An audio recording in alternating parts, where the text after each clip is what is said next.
Hey, how we doing tonight? You guys having fun? He's killing it with them fucking songs, huh? He was playing Ed Sheeran earlier. Fucking every baby born in 2018 better thank that man. I'm telling you. So, hey, anybody in here in a relationship tonight? All right, anybody in here ever been in a successful relationship? Bullshit, you wouldn't be here. You brought him with you? Oh, well, who's that? Your side bitch? Personally, I failed every relationship I've ever been in. Even my mother left me. That's right. My father had to raise me by himself in the projects. And he was funny, man. He told me all the time that if my mother had not abandoned me, he would have. Yeah. He thought it'd be fucking hilarious to buy me a purple New Kids on the Block bicycle in the projects. Yeah, that shit got stolen constantly. Everybody in the neighborhood got to see it more than I did. I'd have to send my dad to beat up whoever rode it last. So I named the bike Mom.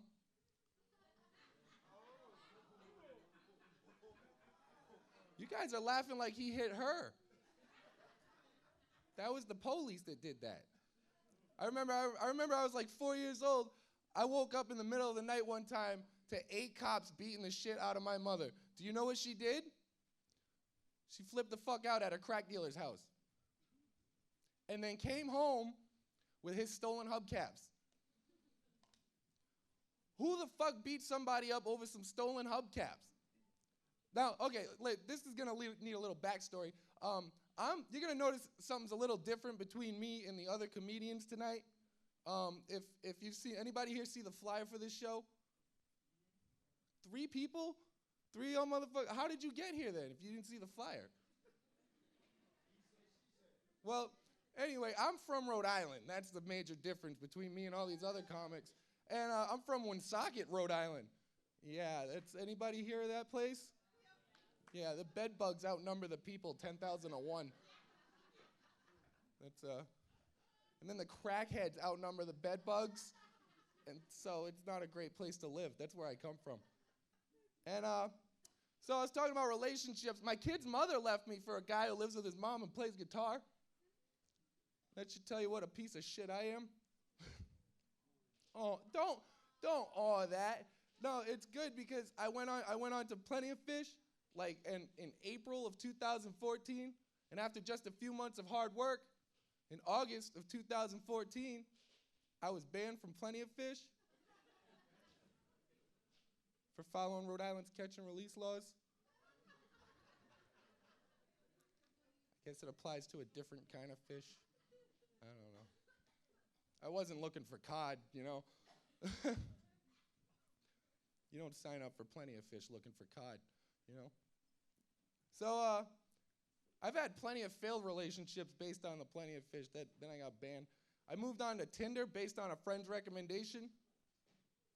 And all I connect with on there are pre-op transsexuals.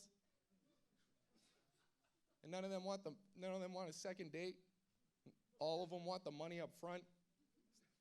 That shit's not working out. Have none of you been on Tinder? No? Oh, you guys, how long have you guys been together? Tomorrow.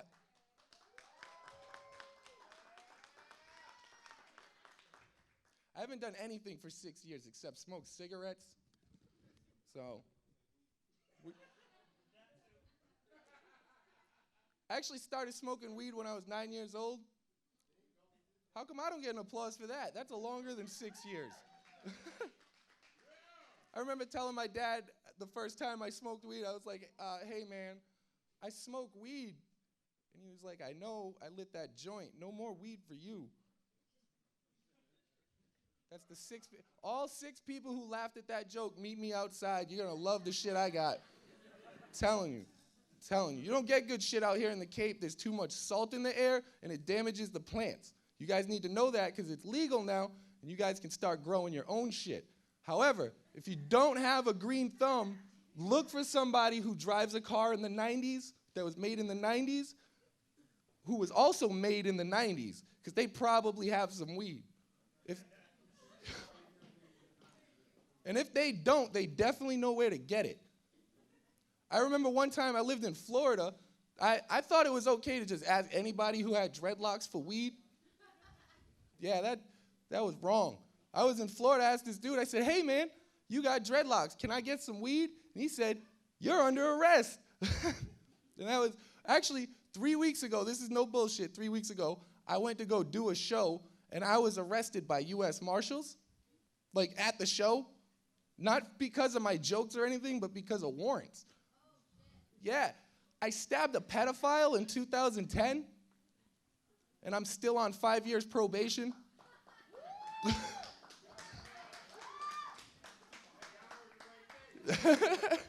Thank you, right?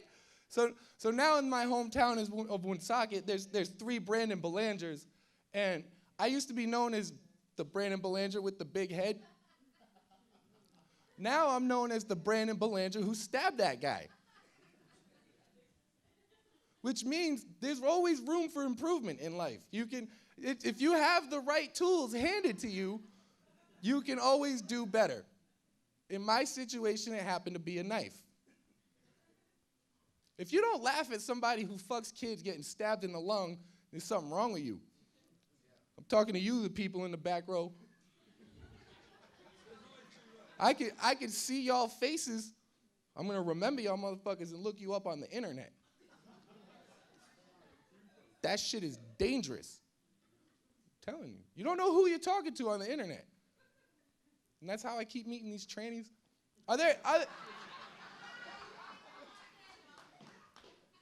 Earlier, my boy Marvin came up to me, right? And he was like, hey, man.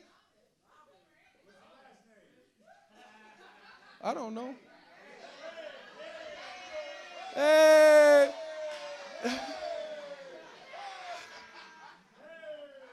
There are way too many Marvins here. And all of you are my boy. So listen to what happened to your boy Marvin earlier. He came up to me before the show and he was like, hey, man. And I was like, fuck yeah, I'll suck that little dick. You guys were expecting a weed joke. So,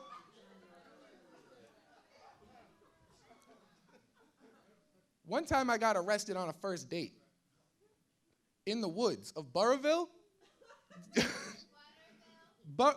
You want to go to Butterville? I'll take you to Butterville. I will cover your whole self in butter, and we will go to Buttertown on the way to Butterville, and we can stop at the butter shop. No? Nobody else is in there? So anyway, this lady from Rhode Island, she's the one laughing at this shit.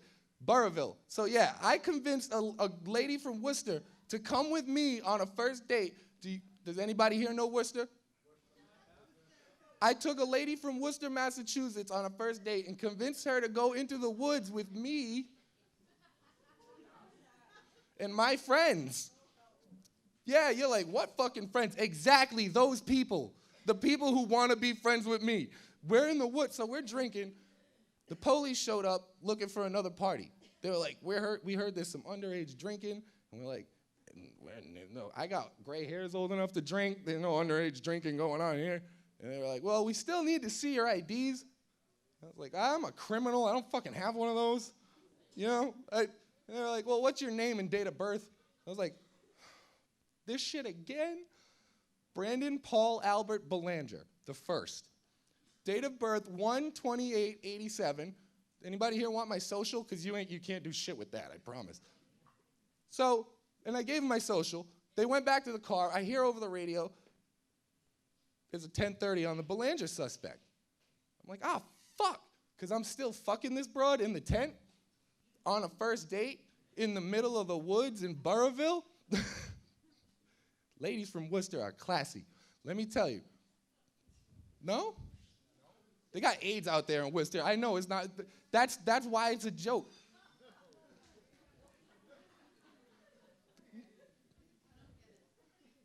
AIDS or the joke? What are we? Because if it's not AIDS, you can stop talking to me. Come on. Nobody likes AIDS jokes? Oh. Who said no? Come up here and tell me what kind of jokes you like.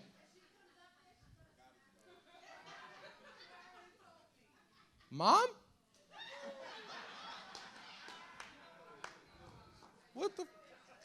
gonna smack me if she comes. That must be my mother. So whenever I've been dating a lot, I mentioned that. Whenever I first go on a date, I like to go swimming just to make sure she still has a face. He knows what the fuck I'm talking about. Yeah. Have you ever seen a video for contouring on YouTube? You can turn Mr. Miyagi into Yao Ming in under 3 fucking minutes. And that shit is not fair because I can't add 3 extra inches. All right, so whenever I first have a lady over my house, I like to make sure there's no toilet paper, just to see what kind of problem solver I'm working with.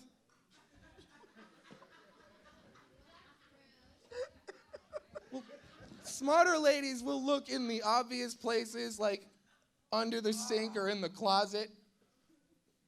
Some ladies will use my towels and then stuff up the fucking toilet. I'm looking for a smarter woman, like a real special, one-of-a-kind type of woman myself. No, one who keeps a roll in her purse. I believe that's called a truck stop hooker. So if anyone here has seen my mother, please let me know.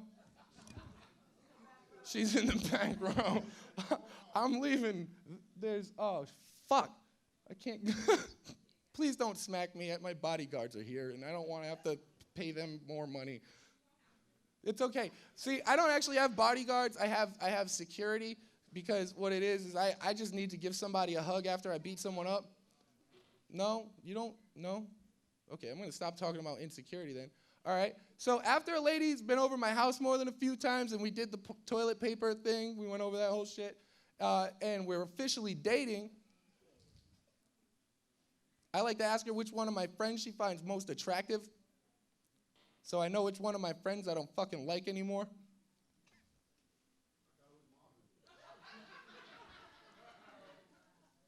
Did you not hear how excited I was about that? Yeah, Marvin.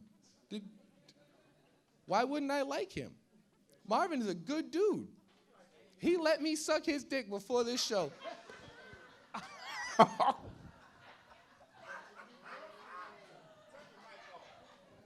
Don't you be talking shit about Marvin, man. He's a good person.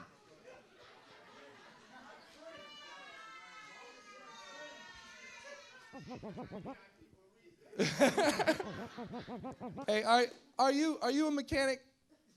No? Are there any mechanics here tonight? No? I'm really the only person who knows how expensive it is to blow a tranny?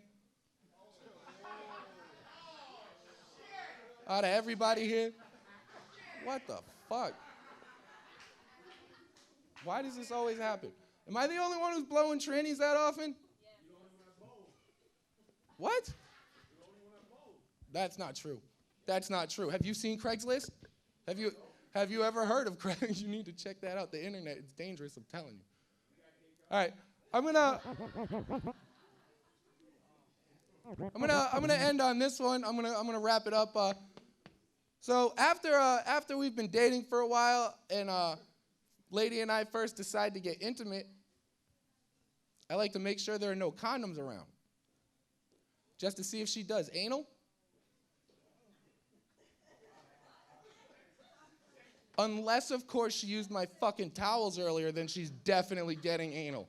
Thank you, guys. You guys have a beautiful night. Get home safe. One more time, man.